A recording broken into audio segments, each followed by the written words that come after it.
radio show with your host, Lonnie Clark. We stand together and accept that we now live in a world transformed by Fukushima. Monday, Wednesday, and Friday from 8 a.m. to 9 a.m. Pacific Standard Time here on UCY.TV radio. We relentlessly engage every ear that listens. We expose and confront the complete lack of accountability for the nuclear industry. Consider social engineering programs who view our bodies, minds, and souls as assets on a balance sheet. We discuss vital current issues, interview activists, and engage our audience in an effort to allow all voices to be heard. The Age of Fission radio show creates a venue that all will choose. We encourage our listeners to reclaim their power and their courage to take action and save our planet from the ravages of greed and indifference. Our actions matter. Every voice matters. We remind our listeners that happiness is resistance.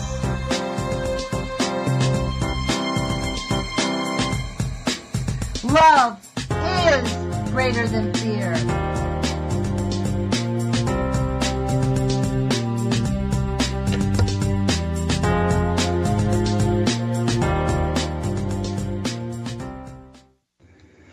Good morning, UCY.TV radio listeners. This is Lonnie Clark with the Age of Fission radio show. Thank you for joining us. Today is September 19th, 2017. It's 8 o'clock in the morning here on the West Coast. We finally have rain, so we're super stoked about that. Today we have back with us Mr. Kai Huschke from Community Environmental Legal Defense Fund. He was on with us before talking about community rights. I've asked him to come back because I think this is a key element to us asserting ourselves in whatever, in our form of government that we have. Thanks, Kai, for joining us. Really appreciate your time. Yeah, thanks for having me back. And I echo your celebration of the rain. I live up here in Spokane, and it's been many, many days since we've seen it.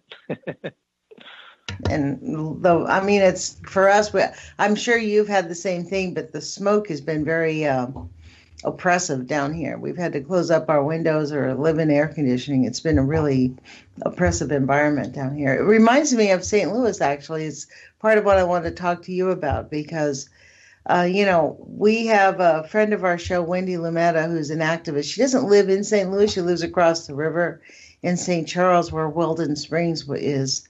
And they are living, I don't know if you're aware of it. I explained a little bit of it prior to coming on air, but St. Louis, basically the residents around the St. Louis airport are living near basically a dump site that's on fire. And they call it a smoldering event. It's 200 feet underground, and it's toxic waste from Monsanto and from Northrop Grumman, I believe. And then it was mixed in with nuclear waste that was secretly buried there. The toxins from Monsanto and Northrop Grumman got on fire, and then it encroached upon nuclear waste that had been secretly buried. So people there are living with this fumes coming out of this mound, and they've drawn like a 5-mile diameter around the site for the most toxic people, and the EPA is running it. There's a big move in that community to move the cleanup from the EPA to the Army Corps of Engineers, and there's some pushback from the EPA because they want the money. But community rights would allow these people to assert themselves. They've had meetings after meetings. And remember the last time you were on, we were talking about the way the Constitution is written, and essentially all we can do is talk about permits, blocking permits. Yeah, we're unfortunately in a situation where, the people there in St. Louis they're alone in the sense of what various communities are being subjected to on a daily basis. Perhaps not an event exactly like in St. Louis, but really the consequences of a very toxic system, literally toxic with all the chemicals, but also toxic in the sense of really dismissing people, which is sort of strange to say because, we're taught that government is for and by the people. But if you really begin to look at it, if people are in the equation at all, they're in the equation merely as resources of one kind or another, whether it's controlling labor or to be consumers, let's say. But in large degree, people are ignored, and really our communities are ignored. And so then we're left with disasters like you described there in St. Louis, because something earlier on was allowed to come into being, and that something was clearly toxic from the get-go. It was probably not sold that way, but as we continue to discover, especially in the world, let's say like of pesticides, there's been some new revealing of how, of course, toxic pesticides have always been, but that evidence has been suppressed. And we, of course, could talk about all kinds of areas of where that's been the case. Yeah. And then we're left to deal with it. And then if we're going to somehow use our legal system to seek remedy, it's a tremendous burden on those who are being harmed to prove that they're being harmed by the very thing that they all know they're being harmed by, but because of the way things work and the provability of it and the amount of legal assistance you need, it often or very rarely ever gets pursued because the system really is ingenious in that way and making it that difficult for the average person.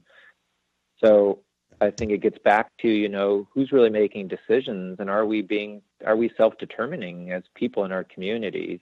And if not, well, what are we going to do to change that? And are we done now living with all these calamities and then believing that sort of the end of the pipe reaction stuff is adequate when, Right. The evidence clearly shows that it's not? There was another, talking about kind of the Midwest and what's happening, there was a report that came out the other day by some environmental group showing, how often these dead zones are being created in the Gulf of Mexico downstream from the Mississippi there because of industrial agriculture. So, and, again, the evidence is clear about where it's coming from, but the legal system and the governmental system and the corporate system is so good at protecting its behavior, even if it's, behavior that's killing people on the planet, that there's really nothing we can do but sort of watch the ship sink. And, as you and I were talking before the program, the people in that community in some ways are watching their community sink by the actions of others, and they're powerless. And I think it's that powerlessness that either, as you mentioned, paralyzes people to do in some ways nothing, or the opposite happens, which I think we find, which is people say, well, no one's going to save us but us. Let's mobilize. Let's move. Let's actually reformulate government to really be about us and nature and our communities, and let's fight for that. And that I think is the hopeful piece, is when communities fall in that category. It's very sad and understandable why other people in communities sort of face that paralysis. It's completely understandable and inexcusable that they should be facing what they're facing, like the people in St. Louis, but also understandable about why that comes to be, because the task before us is so daunting. The system has been so well built. It's going to take a lot of effort and a mobilization of great volume, basically, to take that system down, and perhaps on the other end come to a place like you were describing at the beginning of the program, where there's vitality and community and happiness and sustainability and welfare of the things that matter, and not being sacrificed as they are today. Well, I think it's kind of about, I guess, not just the rule of law, but actually making the laws more just. I mean, it's part of why St. Louis is on fire. I mean, this is why people in St. Louis, I see as sort of a correlation to what's going on in St. Louis with the constant. I mean, people have just had it. They have had it having the system not work for them. I mean, people are openly being killed by police. I mean, somehow the American people have transitioned into being the enemy to the people who are in control of everything. So it's really bizarre. Like, we're sort of like, we've admit that we are assets on a balance sheet, but at some point you think that they would want to be friendly to the natives. I mean, when I think about Houston and Florida and the aftermath of this hurricane, I think about all those chemical sites and fuse wrap sites that got flooded and all of the contaminants that have gone everywhere in all of those flooded areas and the people that will get sick there and have no concept of how to organize or how to get it together because they'll all come back and see their neighbors getting sick and seeing each other's getting sick. So how do people take steps to begin to organize? What's a good way? If people are in a community that they're seeing are being affected, what are some first steps that people can take to get organized? Because a lot of what happens is people just don't know what to do. Yeah, I think that's a common theme, and people come to their own understandings in different means. But I think the end result is those who kind of look towards the system and realize that the system really is predisposed to favor in large degree economic pursuits, regardless of consequences to people, communities, and nature itself. And I think when people land there to say, wow, we have a systems problem, that's where I think the rebuilding has the most potential. It's only then that I think communities can actually come together and start basically building something that really doesn't exist yet.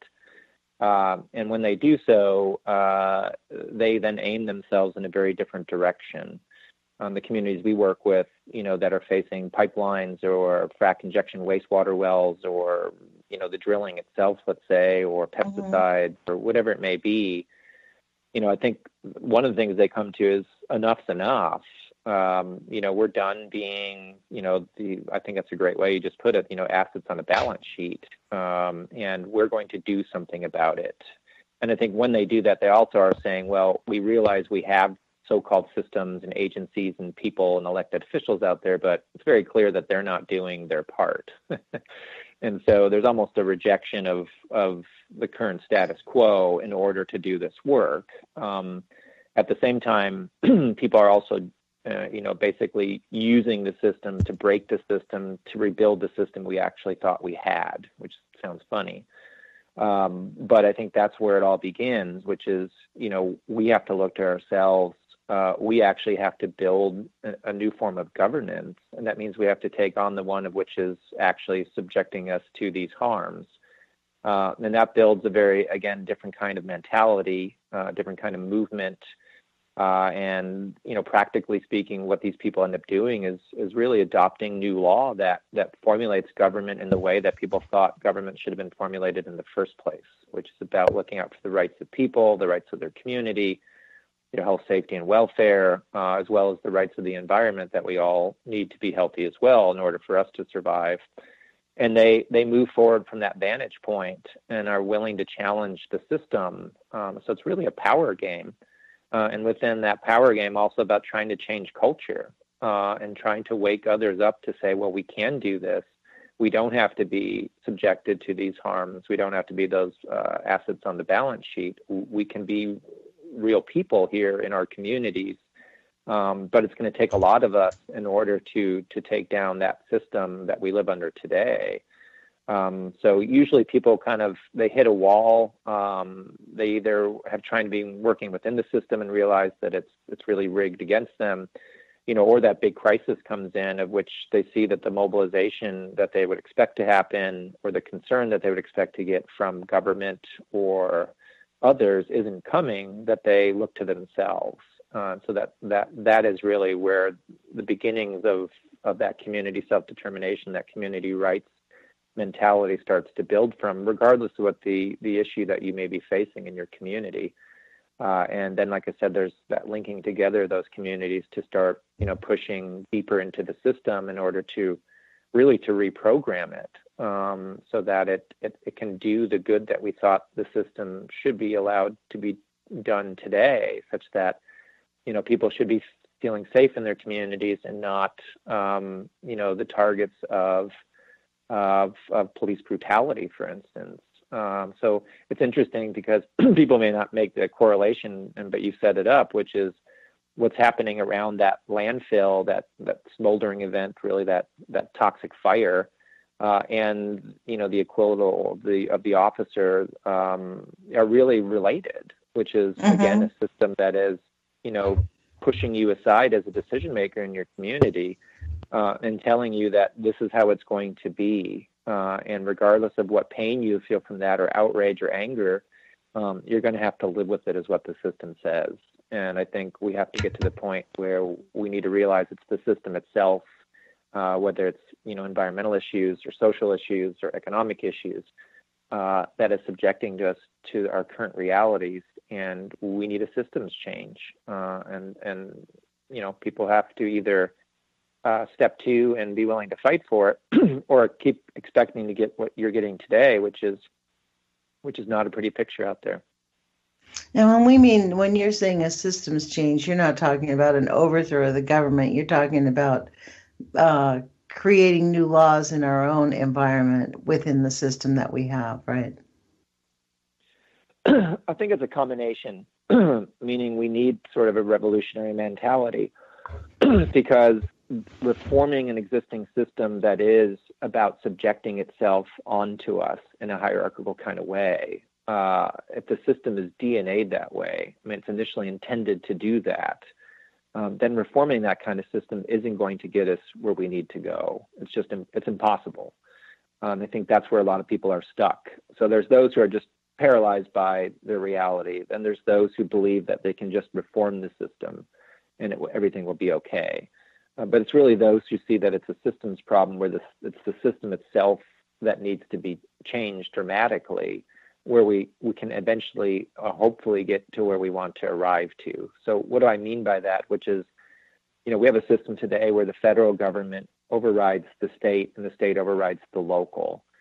And in that power dynamic also, so much of what the federal government is in pursuit of really is commercial activity, and the protection of that commercial activity and the property associated with that. And that everything else that's happened, the good stuff, let's say, has sort of been periphery to what the main goal of that form of government is that we live under. And that's really what's driving us over the cliff. Whether it's about the use of police forces against people really for the sake of protecting property and commerce, or it's about, subjecting communities to toxic landfills. It's all about making sure that endless production of war machine continues to hum along. And so we have to... So wait, let me stop you there. The endless production of the war machine? So we're... No, the more machine, like more. You got to have more of this, more of that. Consumption machine. Yeah. Okay, more. Exactly. Whether it's the consumer products or the resources that have to feed those consumer products, we have a system that knows nothing different. And so you have to keep feeding that. But of course, anyone who can step back a little ways can see that we don't live on an indefinite resource planet. It's finite. Our existence is in some ways finite. And so it makes no sense to have a machine as large as we have doing what it's going to do and expect actually everything to be okay in the end. And that's how deep it goes. So I'm not suggesting perhaps that people show up, with their pitchforks. But I think I am suggesting that, a deeper change is needed. And not just a change in the law, but also in the constitutional structure that allows certain laws to exist, and one that actually has a predisposition to really protect the health, safety, and welfare, the rights of people, communities, and the environment, and not one that puts so much credence in protecting commerce and property that has to take second place. And that really, in some ways, one should really say the environment has to take first place, because without a healthy environment and those ecosystems, we don't have healthy people. And somehow that really should be the top of the food chain, if you want to look at it in that way. And then our, people and communities fall underneath that and their rights. And then beneath that would be, okay, well, how do we build social systems, economic systems that don't violate that existence? That's what we need to build. And that's not what we have today. So you're suggesting that we modify the Constitution to make our environment and human rights uh, uh, superior to the needs of the corporate interests? Yeah, I think in a manner. I think we need a true rights-based constitution. I think we could, you could call it other things. We need a sustainability type constitution. We need a environmentally, economically viable, healthy directive constitution, something along the lines that actually fits within how nature and the world really works. So like amending our constitution, you're advocating that we amend our constitution to include these rights, or rewrite the Constitution?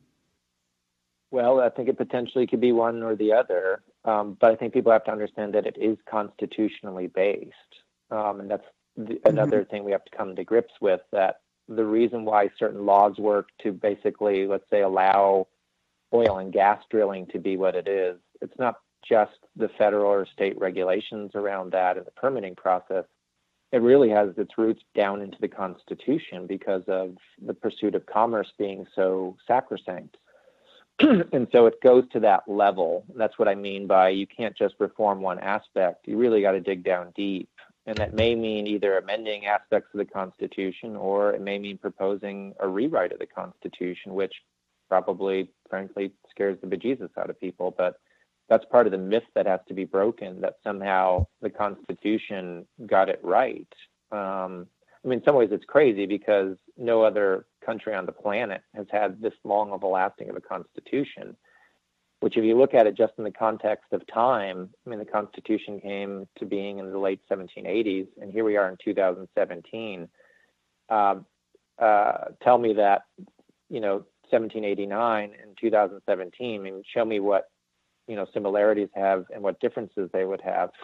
And I think people quickly see that we're living in a very different world, yet we're operating off of that old document to somehow address the real world concerns of today. It's pretty crazy to think that that should be the case. I think they kind of go on the idea that it's sort of like the Bible, what God has written, it can't be changed. You know what I mean? It's like that our forefathers were so brilliant, they knew exactly what was needed forever, and this is it. You can add amendments, but okay, so what you're suggesting is that the Constitution was written to really promote business over the needs of human beings. Yeah, it was initially written to sort of build a great nation state. I mean, we have to remember the period of time that we were in history was, the big nation state, which isn't really a natural way of being. But of course, that's what became the dominant system. And the understanding was, well, okay, we overthrew the British, and, we are kind of licking our wounds from that, even though we were, successful. And so, those who had power and owned property, both for their own personal gain and also this understanding that they want to be this power in order to kind of stave off invasion potentially from even the French or the British again or others. Well, we need to put together a document that allows the exploitation of natural resources as quickly as possible. And so that's the kind of document they built in order for that to take place. So that was the mentality, and that was the view of the world at the time. But we see the consequences of living under that kind of a formula, again, whether it's socially, economically, environmentally. And as we talked about at the very beginning, if people are viscerally and otherwise, of course, very much feeling that that impact, well, that's where it comes from. And it comes from that place. And so if we're going to really change things dramatically, well, then we have to go to that level. And I think that's the proposals we have to make about how do we want to live and what ways do we want to order ourselves. And of course, the way that we order ourselves in this country is based off of the federal Constitution, and everything else is basically linked off of that. So it makes sense that eventually you would move from the community level, to the state level, to the federal level. And again, it's as far as people's movements elements, it's not so different than the abolitionists, let's say. You had people that were seen as property, and in a large degree our communities are seen as property. So that community that's subjected to that toxic waste really was just looked at as property, as you said, assets on a balance sheet. And so that's what the legal system has done, and in a large degree the constitutional system is sort of seen things as property. And I think it's about flipping that to really seeing things as rights bearing, our communities, the people, and the environment itself. And I think from there, you build a very, very different system than we have today. Well, when you're talking about rewriting the Constitution, like, does CELDF have like a template of a Constitution you think you should have, or like what kind of things would we do if we were to say rewrite the Constitution rather than like wherein in the basic Constitution is it dramatically flawed, and what kind of things? I mean, that would be a big project. I mean, I just can't even imagine asking the people from Harvard Law School to rewrite the Constitution, like the upset that would cause. Yeah, no, I think you're very on point there around sort of that thought. Where we have started, and really where the communities themselves have started, because this is all being fed by the community work, and where it's sort of culminated is a lot of it's resting on, the notion that without community self-determination, without that right of self-government, we are at the mercy of whatever the power brokers above us say is going to be.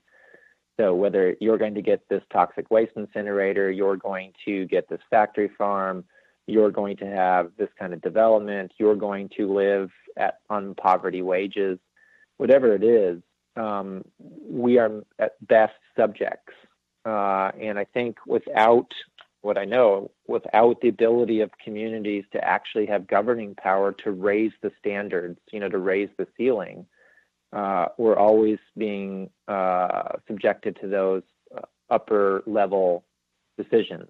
And so one thing that could be done, for instance, is to constitutionally recognize at the federal level the right of community self-government to be able to raise protections as well as to secure additional rights that, again, raise the ceiling, not drop below whatever standard the federal or the state may have already instituted. So, for instance, a community that looks at energy different and doesn't want to be a resource colony for the fossil fuel industry should be able to reject fossil fuel projects because it's a dead-end road and not be basically subjected to, the drilling or the injection wells as it stands today. There's no ability basically to push back. There's no power mechanism at that local level, which is the level that suffers from these kinds of activities. So you could amend the Constitution, for instance, to recognize that power. You could also recognize the rights of nature itself, which has been constitutionally recognized in one country on the planet so far. Such that nature itself is actually being protected to the highest level possible under government or how governments work.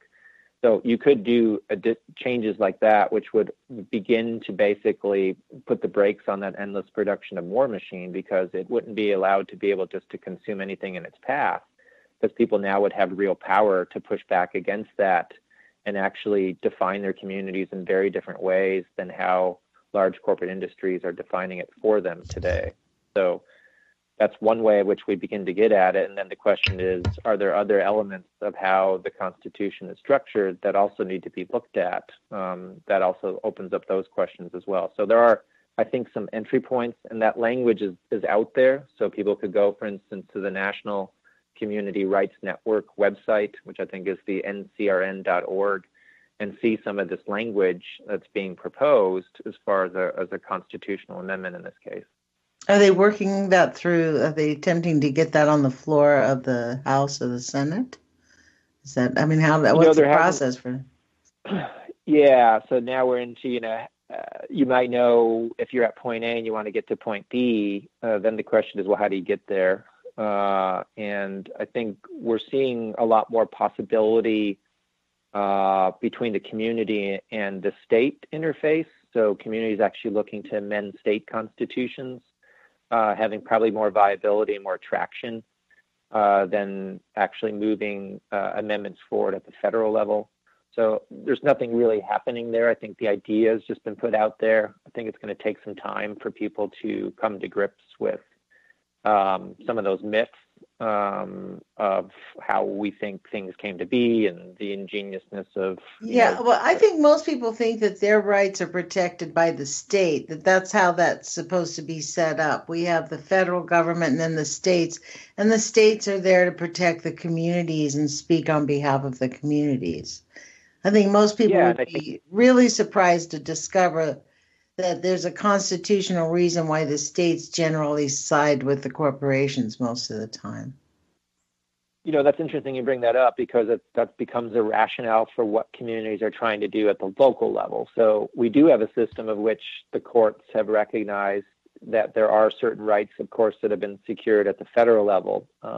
But there is the ability of states to move higher rights protection. So, for instance, in, various protections for workers, sort of civil rights protections, there's states that have much more expansive rights protections for people than the federal government. And so then the question is, why shouldn't localities be able to push even a higher standard in the state if the state's not recognizing the protections that it should? Because we all know that there's the political reality of trying to actually change things even at the state level being nearly impossible for the people because of the way that corporate interests have managed to control state legislatures across this country. And so I think it's about saying, well, the evolution of the ability of rights to be secured and protected hasn't gone far enough. So yes, the states have been able to advance certain rights protections over that of the federal. But what communities are saying, well, we need the power to advance it even further when the states are ignoring the pleas of the people. So in Oregon, for instance, people who have been subjected to decades and decades of toxic pesticides, have been pleading with the state to actually do something, of which the state has sat on their hands. And we know why, because the corporate interests basically have controlled the so-called representatives of the people. And so having that ability of self-governance to say, well, we want a different standard of environmental protection that says no to those toxic harms. Well, why shouldn't that be allowed? Why shouldn't that rights progression not be allowed at the state, at the local level? If the state itself isn't going to get there, why should the community be punished for actually wanting to protect itself? So that's very much how the system works today. Again, whether it's about police accountability or environmental issues or even economic issues, communities wanting to advance a greater wage for workers are subjected to state preemption, saying, well, you can't do that. And so it's about advancing the ability really of government to be about rights. And if that means making sure that localities have that ability to be that, really that voice that makes sense, then the formulation of how government should be ordered. And if government is supposed to be about rights, then really the people in the places where they live should really have the most power to either protect that so it doesn't erode itself away, or advance that when the upper levels are ignoring the realities of what needs to change. Because, of course, the world's constantly changing and societies change and values change, and we need the ability to actually change our governmental systems with that. And we don't really have that today. I think that's the hit, hit on the nailhead there, because like what's going on in St. Louis, the rioting, in all of these instances, it's really about people believing and knowing. It's not just believing, getting the hardcore reality that what we want doesn't matter. We're giving more than, when you say we have this more mentality, we actually have a war mentality that feeds into that. Like, we have a war machine in the United States. We have our entire economy, it appears to me, is based on military aggression. They're doing the fracking. The military is the major consumer of gasoline and oil and, fossil fuels. So it's a self-feeding machine. And I think that the biggest thing that I've noticed is people are just like frustrated with no matter what we try, no matter which way we go. Like, they're rioting in the streets in St. Louis. These young water protectors tying themselves up to these pieces of equipment that the local police department is siding with the people who don't have permits to drill pipelines. It's so upside down, topsy-turvy. It feels as if there really is no law and order. There's just law or order. I don't know which one you'd call it, I think you hit the nail on the head there. And I think that's then the question is, the system is predisposed to do what it's doing. And I think once people can understand that, for whatever it means, however they need to do that, I mean, we teach things called democracy schools and find other ways to sort of basically pull the system apart so people can see it and why it works the way it is and where it came from and all of that as a means to kind of get to this sort of understanding of where we sit. And I think once you do that, you understand that you're not going to get the relief, the remedy that you would expect to get, the justice, the order, as you put it. And I think once you see that, then I think the light bulb goes off to say, well, we have to build something different. We've drafted things up, for instance, around police accountability for communities to adopt, that there needs to be this pushback against that power, and it's going to take people in their community doing it because the system itself is not set up to do it.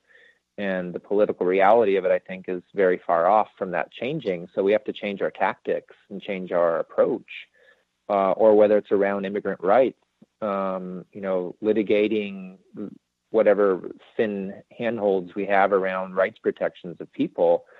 That's fine, but we need to go deeper to say, well, why should any level of government be able to violate basic human rights just because someone doesn't have the proper paperwork? I mean, that's what our system is saying. Instead of just saying, well, our local police officers aren't going to get involved in, detainment and deportation. Why shouldn't government be set up in such a manner that no levels of government should have that kind of reach? That we have a different sense of how people should be treated. All of that comes together to say, well, again, we have to build a different kind of system, and to look towards this existing system to change its behavior is in short, is kind of crazy, because it's the same system that's been oppressing us and subjecting us to the injustice all along. Why would you expect that system to treat, people and communities and nature any different? So what's the solution? I mean, if you're saying that system is oppressive, then what's the solution? Straight up revolution, or what are you advocating here, Kai? Well, I think it is a revolution of government itself. If government isn't serving, it's not even revolutionary in the sense of being radical. Read the Article 1, Section 1 of the Oregon Constitution, or Article Section 1 of pretty much any state constitution. What does it say? Well, it basically says if government isn't functioning in the way that it should, it's the right and duty and responsibility of the people to alter, or if need be, abolish it. So the permission in essence is already there, but we haven't stepped there yet. I think because people get scared by that notion, yet at least there was some forethought during the revolutionary period to say, well, governments aren't everlasting. Or in fact, I think it was Jefferson that said that, really the Constitution should be rewritten every 15 years. So there was already a notion that that document isn't going to be the kind of document we're going to need even 15 years from now. And if you really look at it, it makes sense. Things change, the world changed, conditions change, needs change. So why do we think forms of government shouldn't change with what is necessary, needed, and demanded? So I think it comes to that, the notion that we're going to have to revolutionize really government itself to be about something different. And I think that differentness is the thing that we thought it was supposed to be about in the first place, which was protecting rights and creating the vitality and the viability of our communities and opportunities, and again, protecting the systems of which we need, like nature itself. But I think that is what communities are really blueprinting with this work, whether it's Lincoln County and their prohibition of aerial spraying. They're also saying, well, we need government to be very different than it is today, to say that we need more power where we live, and that we can't keep giving all this power, credence, protection to economic interest to run roughshod over us, because we know where that's headed, and it's the system itself, the laws, the regulations, even the constitutional mandates that are authorizing all this. Yes, but this is the thing. All of these laws, it's sort of become its own monster where people don't quite know how to. I mean, it's kind of like this. Like a perfect example of this is like our own Senator Jeff Merkley when he first went to Congress, when he first got elected as a senator. One of his first pieces of legislation he wanted to submit to the floor of the Senate was to modify the Price-Anderson Act so that somebody could be held accountable if they openly defied the law. It was Mitch McConnell and Ron Wyden that kept him from even submitting it for consideration. So that's what I mean. Like this is these we kind of have backstabbers already inside the government. So for us to like modify it and make this different, how do we move through that system, Kai? Yeah, so to give you a practical example, a real life example, I mean, in Oregon where you live, the work has begun. So over the last 5-6 years, people have gotten to that point where we're saying we're done being poisoned, we're done being, subjected to things of which aren't going to create the vitality and the healthy existence for our communities, and we're going to fight back. And so they've begun doing this work. So they've picked up the initiative process. They've written new law, these community rights laws to to stop the harms, whether it's been GMOs or pipelines or pesticides, and then also in the process asserting that we have the right of self-governance to do this, that government is really set up again for and by the people. And when other levels of government are violating that, they're in violation of basic fundamental rights here. And so that's the fight. And where that has led, at least in one place, is the adoption of one of these laws, which now there's this fight happening with those who are pro-aerial sprayers that want to continue the toxic practice of spraying. And then the community itself who's adopted this law says, well, we don't want that anymore because it violates our right to clean air and clean water. And we have the right as a community to adopt such a law when we see that benefiting health, safety, and welfare, then by all means, we need to have that power.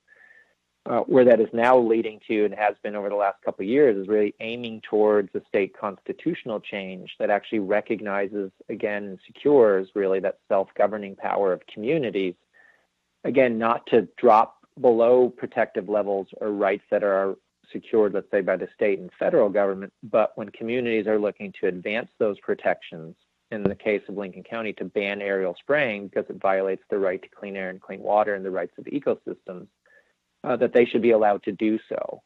And so that begins to then be that power shift mechanism such that it's not in the hands of a couple of senators, but really, governance in the hands of the people. Doesn't mean you have to eliminate elected representatives, but it gives us a lever that we don't have today, so that we don't have to be at the mercy of those who are in power, who we all know are being held by the power of powerful economic interests. I mean, there was a study that came out a few years ago that shows that we have almost zero effect on any sort of federal legislation that's purely coming from the wealthy and the economic, the corporate powers.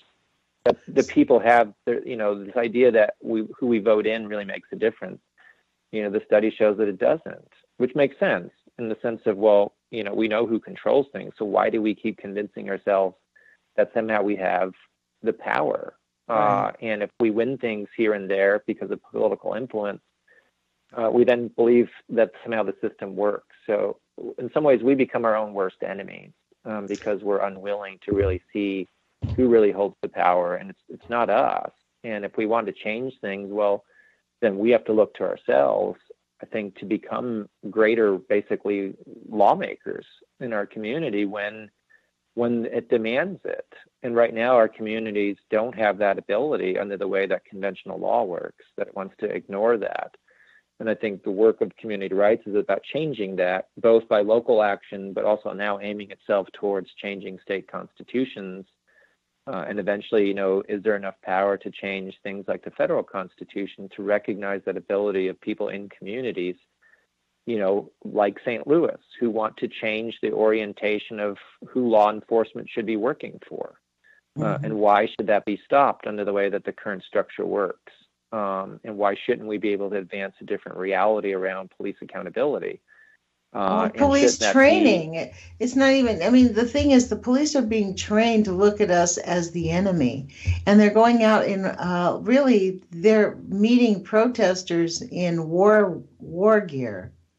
I mean, they're going out ready for war. You know, we have to remember the origins of how police departments came to be. I mean, it came initially to protect corporate property and to basically go after the immigrant class.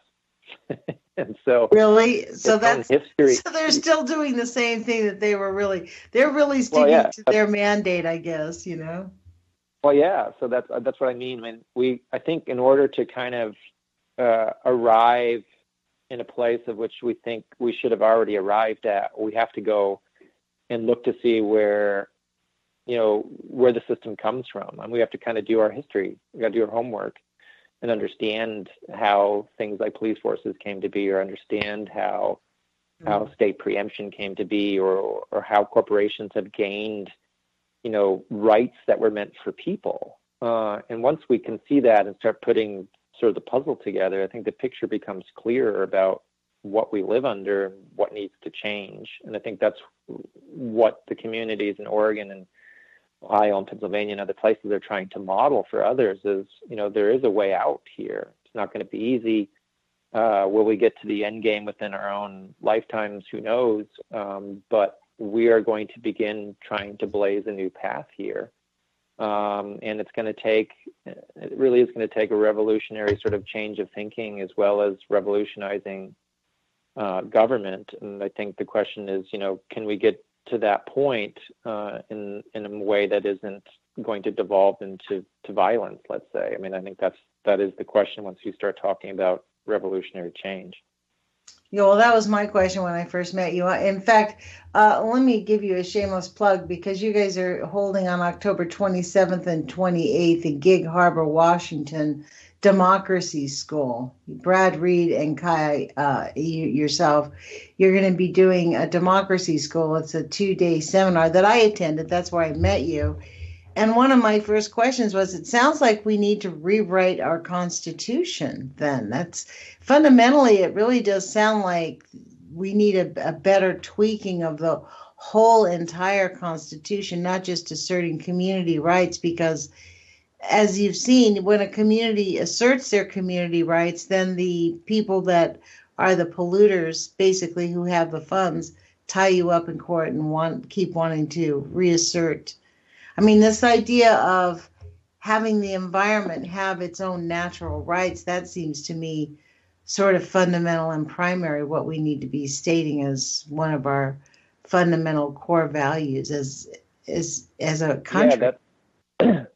Yeah, it's interesting because people sometimes see that as the most sort of radical paradigm shifting element. And then, but it's interesting, a lot of people who understand where we're at, whether in their own community or elsewhere, they look at that and say, well, man, we should have been doing that all along. Like, what are we doing to ourselves? We're shooting ourselves in the foot. So it becomes really practical and commonsensical that you would do such a thing. Why wouldn't you have the greatest protections for the very systems that keep you alive? That's a very interesting element. In fact, there's a conference being held in Louisiana at Tulane Law University on the 27th of October. Busy day, I guess. But it's a Rights of Nature Symposium, which is about talking about that very thing, about can our legal structures actually secure and protect the rights of nature itself? What does that look like? How does it function? What does that mean? So it's one that symposium that people can attend in person, or they can actually watch it on live stream. There's going to be various panels throughout the day, and if people just go to CELDF, CELDF.org, there's a link to that symposium if people have an interest to sort of pursue that rights of nature discussion that is happening nationally as well as in a lot of communities right now.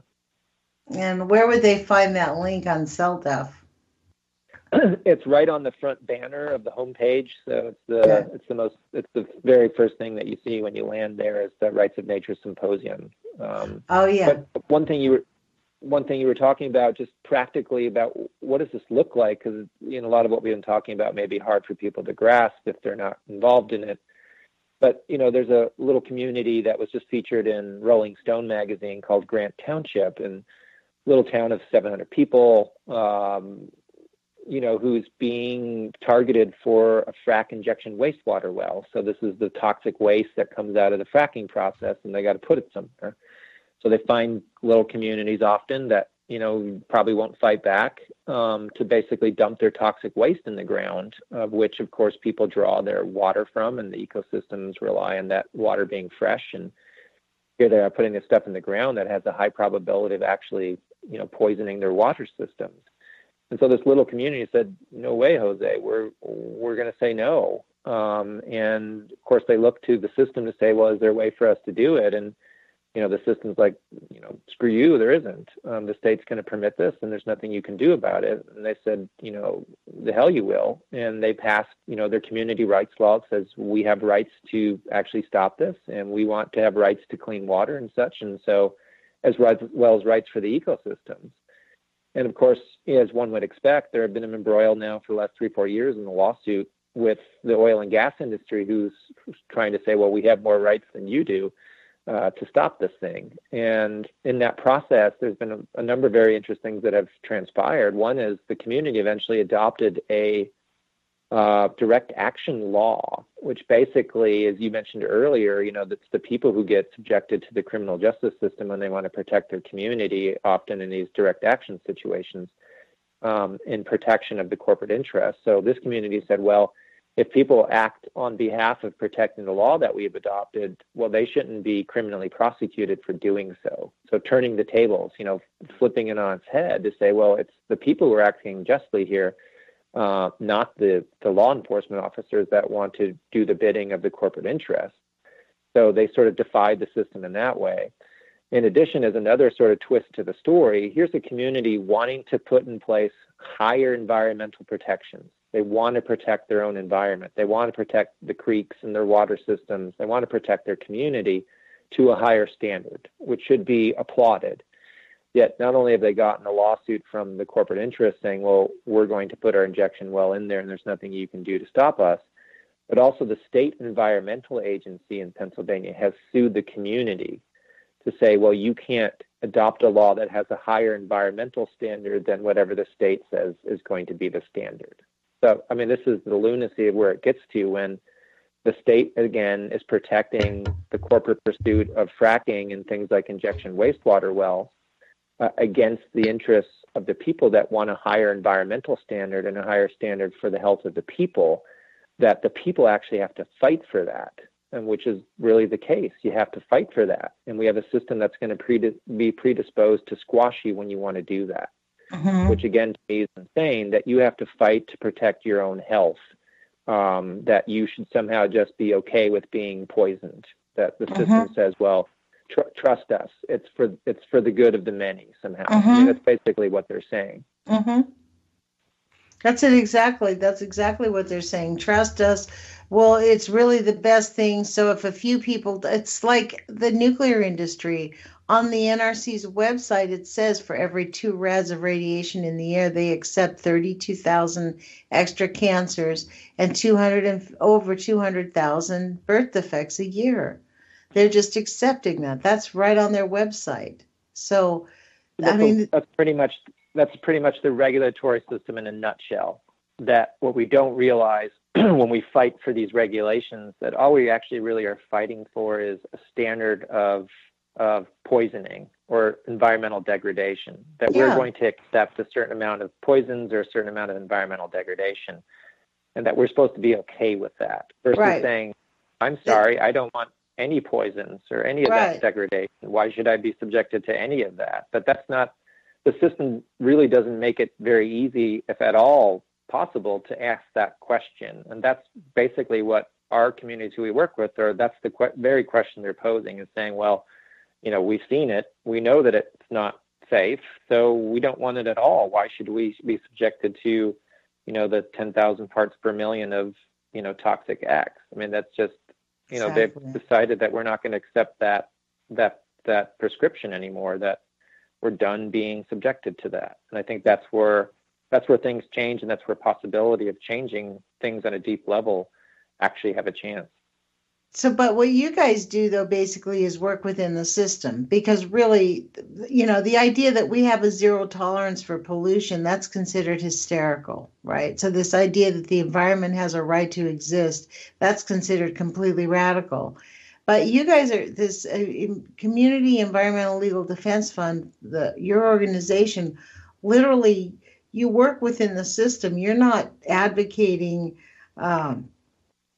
overthrowing the system or doing away with it. You're advocating working within the system at kind of the ground level, at the base up, and sort of pushing the change upward from the bottom up, correct?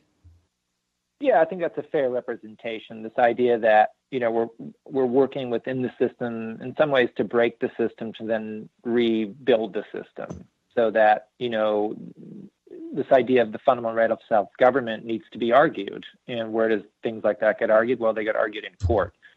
And so it's about using that system in some ways as a lever, not only to see if the legal system, in some ways constitutional constructs, can evolve, but probably the bigger element is to sort of build the political movement that needs to be built, to begin to actually really legislatively change things. So it's a combination of things happening, but yeah, in some ways it's about, occupying your own government, of which you should be rightfully allowed to do, transforming it, and then pitting it against the existing conventional system as it stands to say, hey, you can't keep taking what you're taking. We've drawn a line in the sand here.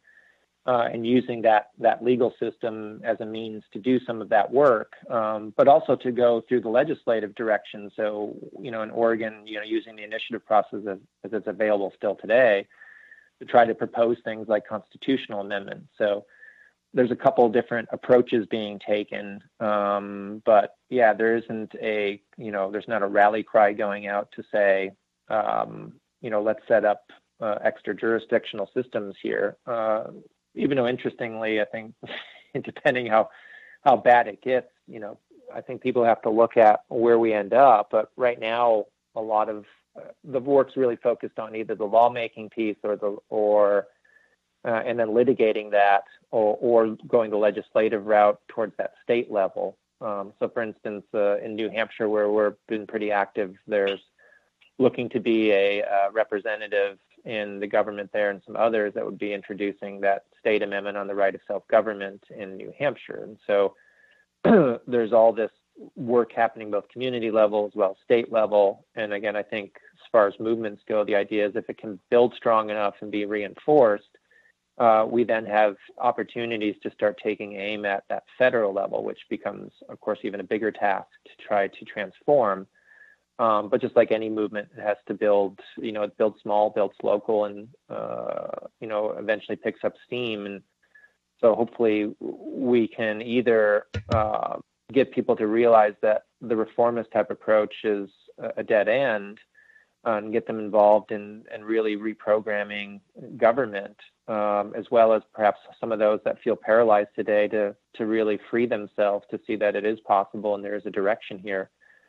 Because with a few more people and some more communities involved, it starts to be a real force. And of course, that's the exact thing that the corporate state doesn't want to see happen. So they will do their best to snuff that out. Well, you know what? I'm going to jump in. We have 10 seconds here. I just looked at the clock. Thank you. You've been listening to Kai Huschke from Community Environmental Legal Defense Fund. Please follow them on Facebook. Thank you for Kai for being with us. I hope you can return. Thank you. Thank you. Bye-bye.